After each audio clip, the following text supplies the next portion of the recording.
एक दिन गौतम बुद्ध अपने शिष्यों के साथ एकदम शांत बैठे हुए थे। उन्हें इस प्रकार बैठे हुए देख शिष्य चिंतित हुए कि कहीं वह अस्वस्थ तो नहीं है। एक शिष्य ने उनसे पूछा कि आज वह मौन क्यों बैठे हैं? क्या शिष्यों से कोई गलती हो गई है? इसी बीच एक अन्य शिष्य ने पूछा कि क्या वह अस्वस्थ हैं? पर बुद्ध मौन रहे। तभी कुछ दूर खड़ा व्यक्ति जोर से चिल्लाया, आज मुझे सभा में बैठने की अनुमति क्यों नहीं दी गई है? बुद्ध आंखें बंद करके ध्यान मग्न हो गए। वह व्यक्ति फिर से चिल्लाया, मुझे प्रवेश की अनुमति क्यों नहीं मिली?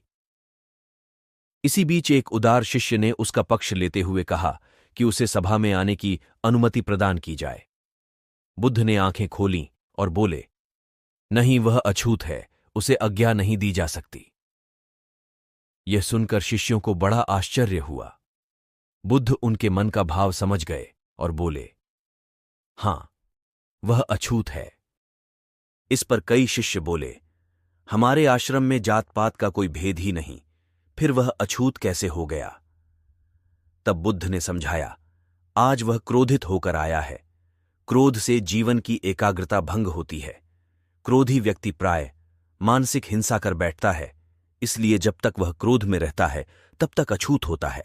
इसलिए उसे कुछ समय एकांत में खड़े रहना चाहिए। क्रोधित शिष्य भी बुद्ध की बातें सुन रहा था। पश्चाताप की अग्नि में तपकर वह समझ चुका था कि अहिंसा ही मनुष्य का महान कर्तव्य व परम धर्म है। वह बुद्ध के चरणों में गिर पड़ा और कभी क्रोध न करने का प्रण लिया। आशय यह है कि क्रोध के कारण व्यक्ति अनर्थ कर बैठता है और पश्चाताप उसे बाद में होता है, जिसका कोई लाभ नहीं मिलता। इसलिए हमें क्रोध नहीं करना चाहिए। असल मायने में क्रोधित व्यक्ति अछूत हो जाता है और उसे अकेला छोड़ देना चाहिए।